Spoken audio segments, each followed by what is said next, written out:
Welcome to today's adventure, everyone. We're putting together an 05 STI. Now, the owner has made my life relatively easy with this, with buying a brand new short block, buying brand new heads, so technically nothing has to go to the machine shop. So I do feel like this build will go pretty quick. Now, he did say he bought everything brand new. I still have a feeling there's gonna be things I'm missing and I'm gonna have to tear into that long block, probably take timing off. There's probably gonna be something.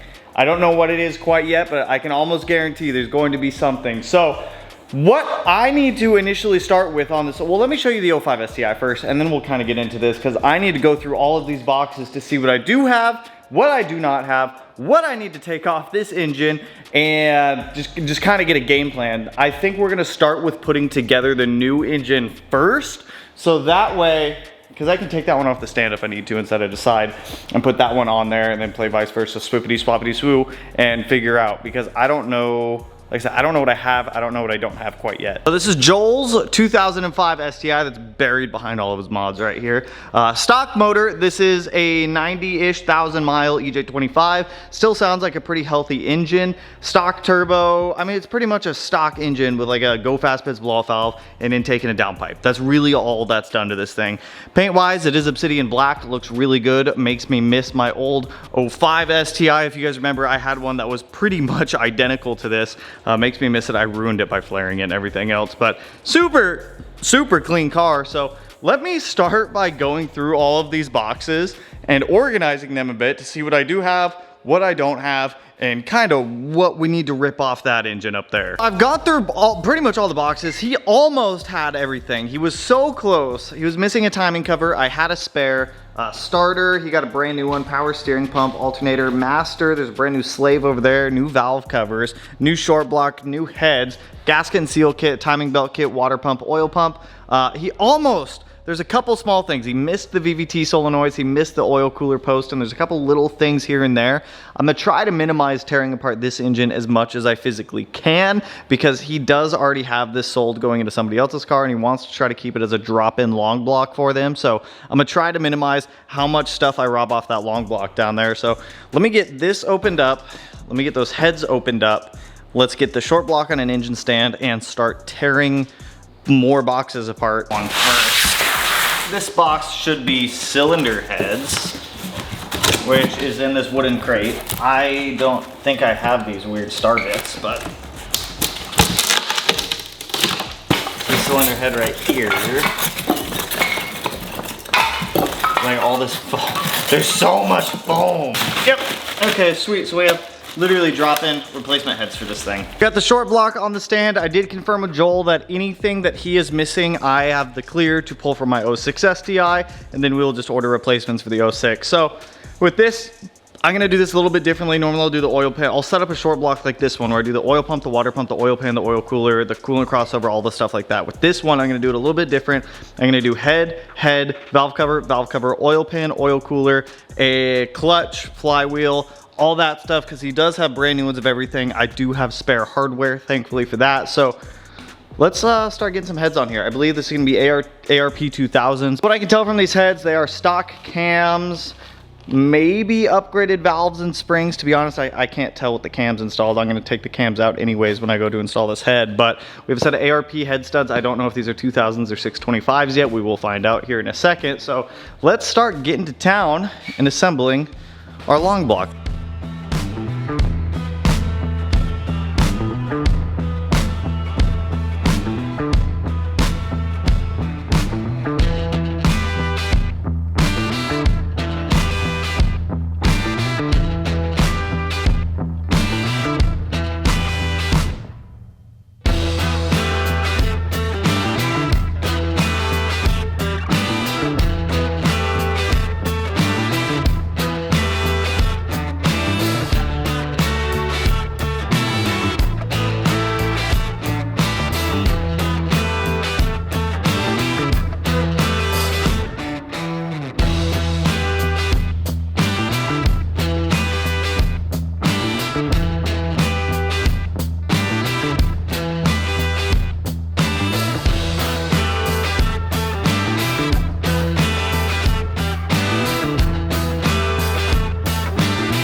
long block pretty much built at this point. This is everything he has supplied. We have the clutch on there as well. Now, I want to be able to get timing and everything on, but I can't because, well, he wants to keep that engine as a full long block to sell it to someone. So this is where I have to start digging into my part. So in this bag, yes, not all of them look the prettiest. I've got everything off the 06 STI to start transferring onto here. So anything that goes from this bag onto this engine, I'll clean up, but that will allow me to get this thing timed and ready to go. I need like water pump bolts, timing sprocket bolts, all the little stuff that you don't necessarily think of, rear timing cover bolts, all that type of stuff. So I'm gonna start going back and forth between the bag and the engine to get this thing timed, so that way we can get the, and like oil lines. It's like all the random little stuff that you don't typically think about whenever you go to build these. So let's get this thing timed and get this thing ready to be dropped in, because technically after I get timing on here, I can get the exhaust manifold on, the oil cooler on, and this is a drop-in engine, and then we can start jumping to the car to get that thing taken apart.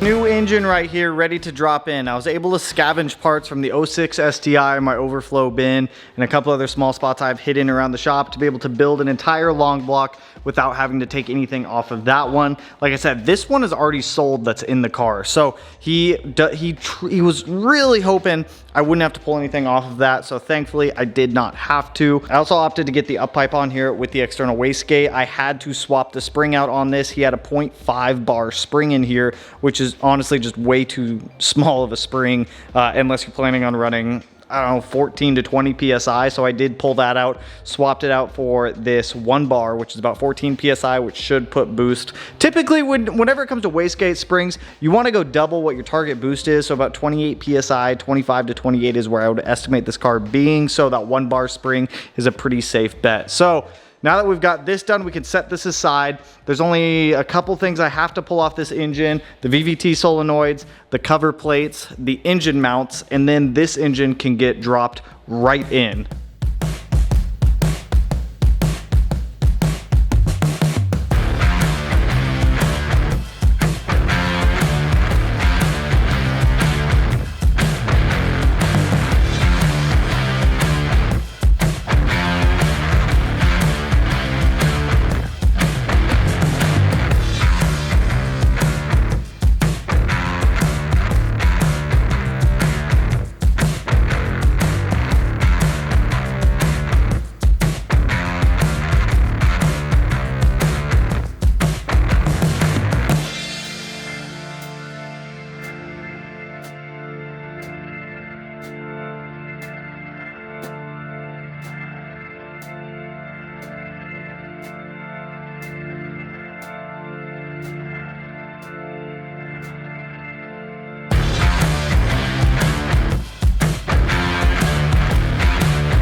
This is about where we got to last night. Not too bad. TGV housing's in, new engine's in, turbo's just kind of set on there right now. We have to permanently install that. We have pretty much all the hard stuff already behind us at this point. New engine's already in, everything's already made it up. So from here it should be pretty simple, pretty easy to knock the rest of this stuff out. So now that we've got the difficult or the time consuming stuff behind us, let's just start knocking stuff out. Ideally, I want to get this car done by tonight or tomorrow morning. Realistically, it'll probably be tomorrow morning. I had some stuff I had to take care of this morning. So we should be able to, for the most part, get this thing wrapped up today, which will be pretty sweet. So I'll probably, to be honest, I'll probably start on the fuel system next. Maybe, no, I want to get the turbo in permanently.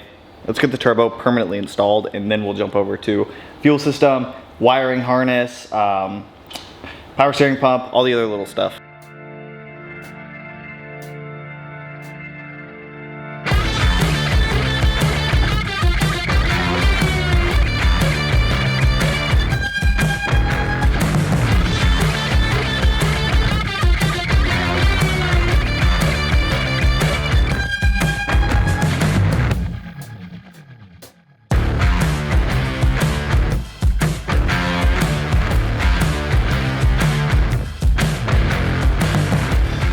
Got the downpipe on, hooked back up to the cat back, the wastegate's on, the dump tube's on, those fought me. I got the AOS just mounted up right now for location, and the turbo inlet and power steering pump in. Now, I went to jump on the fuel system, and he bought this P&L Motorsports pre-built kit. I'm gonna be honest, as somebody who builds a lot of these cars for other people, I hate these pre-made kits. I despise them because it doesn't give you the flexibility to be able to put things wherever you want, to be honest, for what flows best with the build. So it puts the fuel pressure regulator right where the front mount intercooler piping has to go. Now, if you were using this kit and running a top mount intercooler, 100% it would work no problem. But because that regulator is right where the piping goes, we're gonna be building a fuel system for this, and he's gonna be selling all this stuff off. The bracket and these lines, if somebody has the lines in the bracket, this kit will totally work for them if they're using a top mount intercooler, but for us, that's obviously not gonna work. So instead of having the fuel pressure regulator mounted right here, I'm gonna lose this bracket. We're gonna reposition this guy on the strut tower over here in more of a vertical position. That way we can run all the lines how we need to, so that way they're out of the way of the front mount. So I'm gonna jump on this, probably take me about 2 hours to build this fuel system. Once this fuel system's done, we can actually start doing a lot of the final assembly on this, and everything can start going on permanently.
AOS and front mount are pretty much done on this thing. I personally am a fan of the Cobb front mounts, mainly because it lets you retain the air box. You just have to do some trimming for this pipe to be able to pass through right down there. You guys can see you got to cut like a clamshell into it, but it lets you keep the box so that way you're not just heat soaking your intake. So I'm not going to put the lid on yet. I had to order an IAT sensor for this car to wire up speed density for it because he did not snag one. He didn't know. It's not a big deal. It's an easy fix. It's 2 wires I got to pull off of the MAF sensor, run the wires over here to where the IAT sensor is going to go. So this is looking pretty freaking sweet. I got to trim up the bumper next so that way the bumper can go back on the car and stay on the car. But it's pretty sweet. They give you the crash beam with the front mount too. We actually have this same front mount for the 06 STI. I found one used for about $1,000, so we snagged that for the budget STI. I'm calling it a budget STI because I mean, primarily it is a budget STI. It's only getting like composed of used parts and like, except for like the oiling stuff and the head stuff and like the short block, long block type stuff. That is new, but for the most part, most of the engine stuff is supplementary. We were able to score a Blausch 3.0 XTR, I think, with the 3-inch inlet. Maybe not the best turbo to learn to tune on, but hey, a turbo is a turbo. It's gonna make boost, it's gonna work. So that car, I'm excited for that car because that one will be a fun one. So with this thing, let's go ahead and get the front bumper cut on this. I guess I should talk about the AOS. The AOS line routing, I kind of did this in a way where it swoops the line under the intercooler piping to try to keep everything as tucked as possible, because I didn't want the lines going over the piping, because I just think that looks gross. It just looks gross having like all your AOS lines over intercooler piping and whatnot. Try to keep it tucked. Try to keep it looking good. Like with the breather lines that go up here to the turbo inlet, I ran them swooping down so that way this pipe could lay on top of them and not like kink the lines. I see a lot of people run these lines over this pipe and I just think it looks bad. Like, if we're being honest, it just looks bad. So I swooped them underneath, have them come up. I've got one of them going to the frontmost port on the turbo inlet, then the other one just tucks down there. All the other lines on this are capped off. Typically, you would run one of the boost controller lines, I don't remember which port off the top of my head, to the turbo inlet as well, but it just vents to atmosphere, so it's fine. It's one less line that has to go up here in this convoluted Subaru engine bay where there's lines and hoses and whatnot going everywhere. So let's get the front bumper cut for this thing, so that way we can get the bumper back on here permanently, and then I just have to replace the clutch master, clutch slave, the clutch soft line, and rebleed the clutch, and then I can put the last cold side pipe on permanently, toss the battery in, get some fluids in this, wait for our base map to show up, and we can actually get this thing started.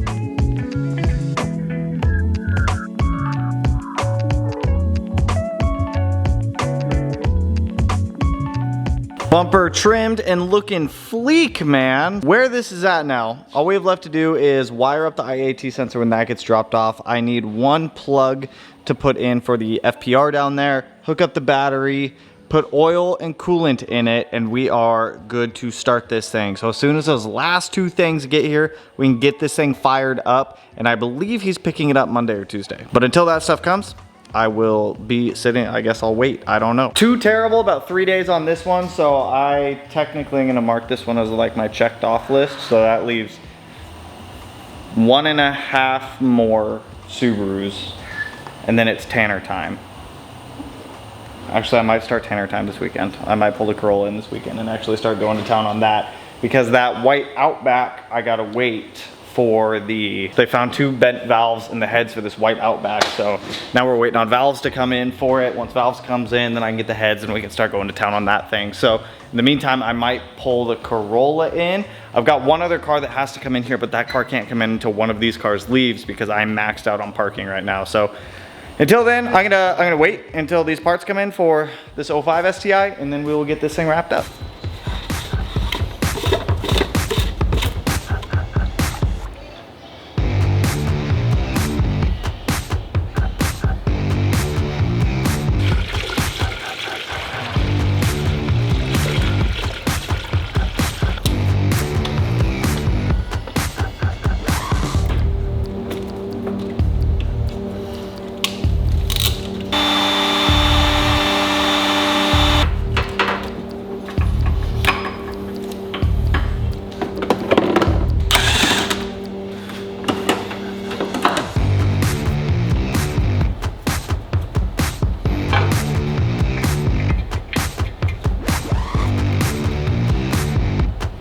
IAT sensor wired in. If you're curious on what wires it is off the MAF sensor, if you're just gonna do a DIY setup like this, it is the brown and then I believe it's green with red stripe for the IAT sensor relocation. Vacuum lines are all done, boost controller set up. Blow off valve has its vacuum line reference. Fuel pressure regulator has its little stuff like the alternator shroud and whatnot are back on. So I'm still waiting on the base tune to come in, but in the meantime, he did give me a new master and slave cylinder to put in the car, and I have to have Melanie help me bleed those when she comes back. So I'm gonna go ahead and just get those swapped out real quick. I might pull the starter back out just to make my life a little bit easier to be able to get that old slave off. There's nothing wrong with the ones that he has on the car now, but he just asked if we'd swap them out. So yes, I can swap them out.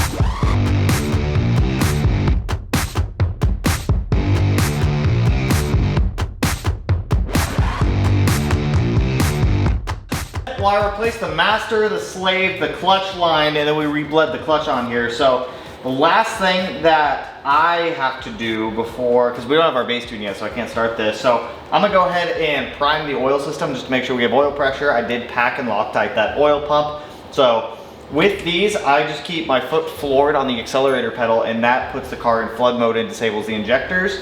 So, and I have crank position disconnected as a backup, so the car shouldn't start.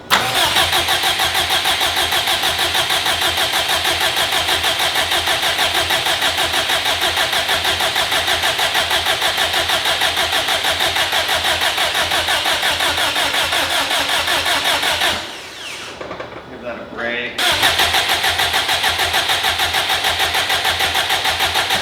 There we go, we got oil pressure.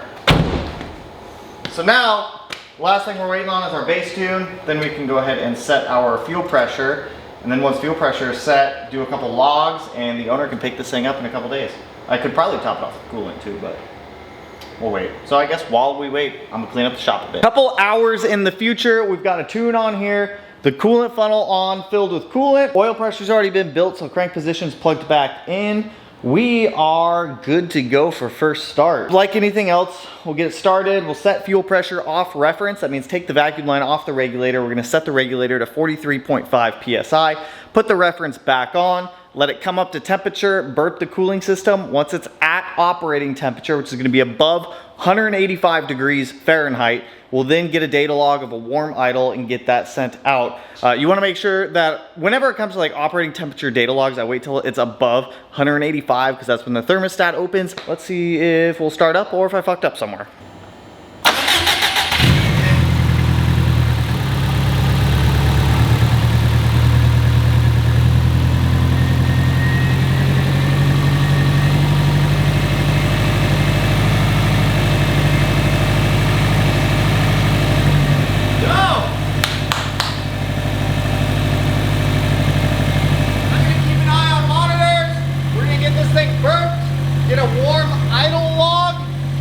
Get her shut off for now.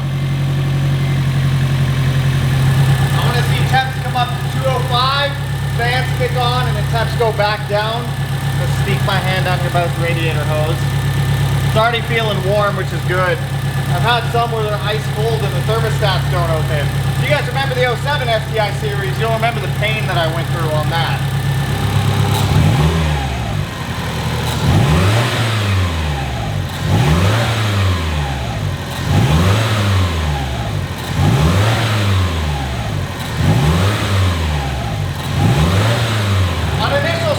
Burping the cooling system, assuming that you have no leaks. Running the cooling system till the fans come on is always a smart idea because it makes sure that the cooling system is actually operating how it should be and your fans are turning on. You don't want to overheat your brand new engine because you didn't plug in a fan. So I'm pretty sure that's about all the coolant air bubbles we're gonna get, but I'll give it like 2 more minutes. We're not in a huge rush.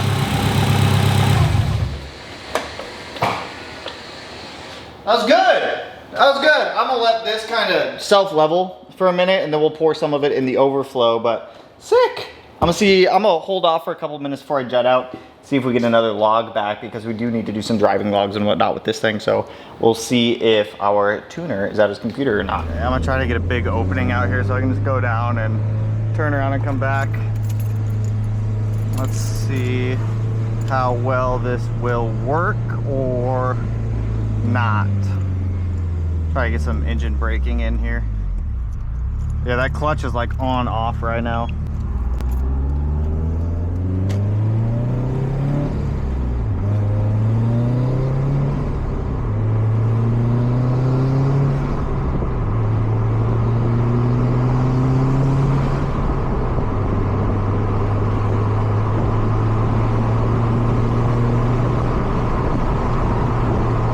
Sounds good though.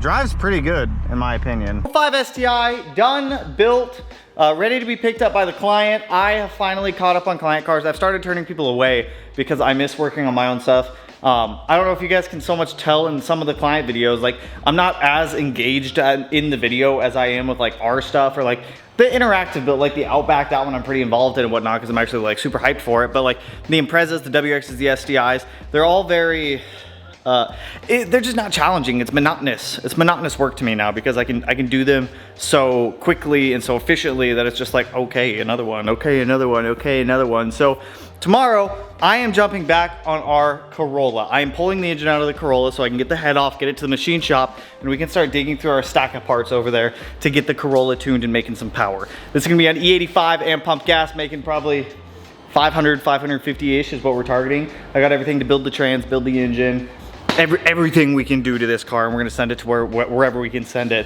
Still waiting on heads to come back for this car.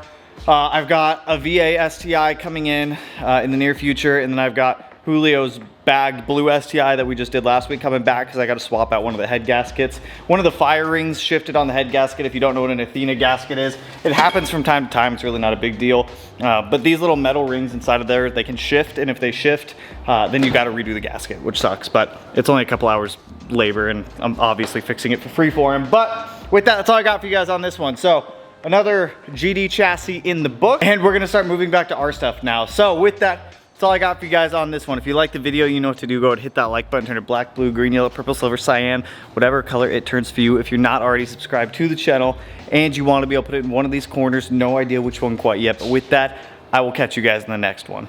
So peace out, homies.